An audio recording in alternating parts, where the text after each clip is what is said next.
Welcome to The Explainer. I'm so glad you're joining us today, because we're about to dive into something literally life-changing. We're tackling a super profound philosophy that gets right to the core of how we actually use our unique individuality. I mean, we all want to stand out, right? We all want to make our mark on the world. But how do we do that in a way that truly matters? Today we're exploring Part 2, Chapter 6 of our source material, and it offers this stunning roadmap for personal and spiritual maturation. It's really all about shifting our perspective to find real, lasting fulfillment. Our anchor for today's journey is the sourcebook Guideposts to Happiness, or Kofuku no Dohyo. Specifically, we're going to unpack a really powerful three-stage framework from this text. It's a framework that guides us from simply having potential to making active choices about how we grow, and finally reaching this ultimate state of spiritual maturity. If you've ever felt like you're just, spinning your wheels trying to be original, this text offers a completely fresh lens to view your life's purpose through. So here is our roadmap for today. We'll be covering 1. Life and originality. 2. The freedom to bloom. 3. The root of good intention. 4. Energy of creation. 5. Love without reward. And finally, 6. The lighthouse in the dark. Let's get right into it. Section 1. Life and Originality, the Seed of Potential. Okay, so before we can figure out what it actually means to be truly unique, we kind of have to understand where that uniqueness comes from in the first place, right? The text states this brilliantly. It says, since humans are children of God, they are expected to bloom the flower of life with the individuality they were given. So basically, your originality, it's not just some random accident. It is a divine expectation. You were given a very specific set of traits and talents, not just to hoard them, but to actively express them. You're meant to bloom your own specific flower of life. Moving right along to Section 2, the freedom to bloom. So how exactly are we supposed to use this awesome gift of individuality? There's this absolutely beautiful metaphor in the text here. The author compares human growth to flowers that are endlessly seeking the sun. Think about it. Just as all flowers stretch upward toward the light to survive, we're all entirely equal in our fundamental pursuit of growth. We all want to reach that light. Yet, while that upward reach is universal, the way we actually bloom, the colors, the shapes, the specific petals we choose to form, that is where our total, unrestricted freedom lies. Your bloom is going to look completely different from the person sitting next to you, and honestly, that is exactly the point. But here is the real kicker, and we have to pay attention to how the source defines this freedom. It's very specific. Freedom here is defined as the limitless energy to grow. It's a strictly forward, upward momentum. What it is emphatically not is the liberty to harm others, to cause trouble, or to intentionally fall backward. The text draws a super clear line here. True freedom is all about constructive, expansive development. If your version of freedom is hurting someone else, well, you've completely misunderstood the assignment. Which naturally brings up a pretty serious, grounded question, and I want you to really reflect on this for a second.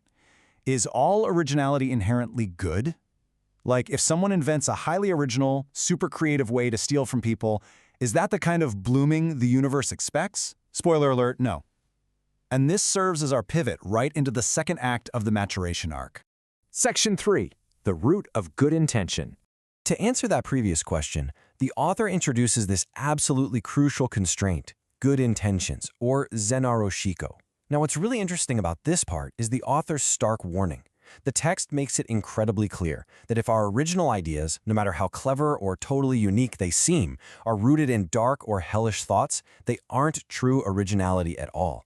If the base of your idea is anger or extreme selfishness or just wanting to pull others down, it holds literally zero value in the grand scheme of creation.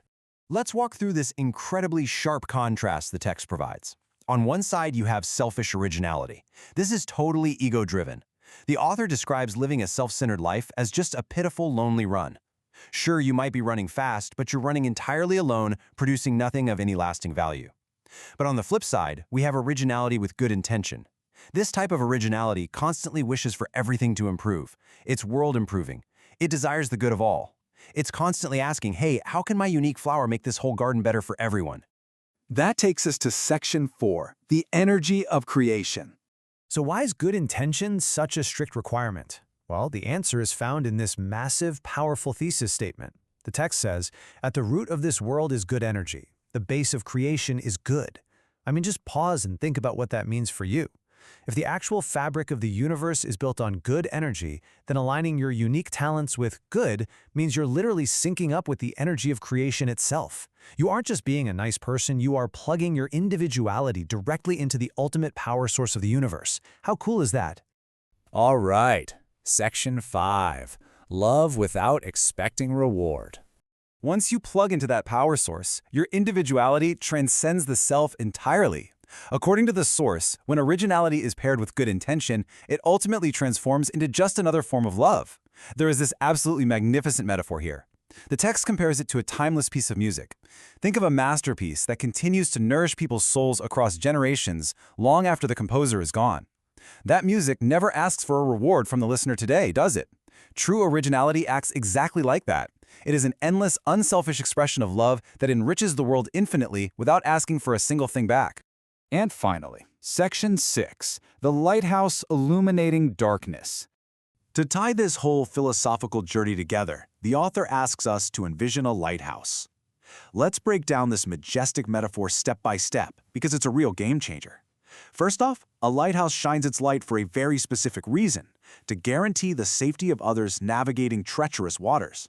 Second, it stands tall, piercing the darkness of the past, present, and future as this totally constant, reliable beacon.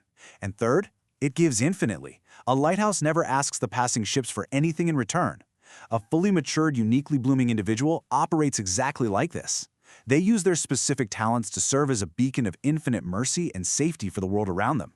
And this brilliantly illustrates the ultimate culmination of our journey today. The text draws upon these powerful images of the lighthouse and the North Star, explaining that God places these guiding lights in the dark sea of life to help us along. But here is the amazing twist. We are ultimately expected to mature to the point where we become that exact same guiding light. You are meant to take your freedom, pair it with good intentions, and bloom so incredibly brightly that other people can navigate their own darkness just by following your light. We've journeyed all the way from a simple seed of potential to a beacon of infinite love. So, as we wrap up this explainer, I really want to leave you with one final, deeply personal thought to chew on. Who are you shining your light for?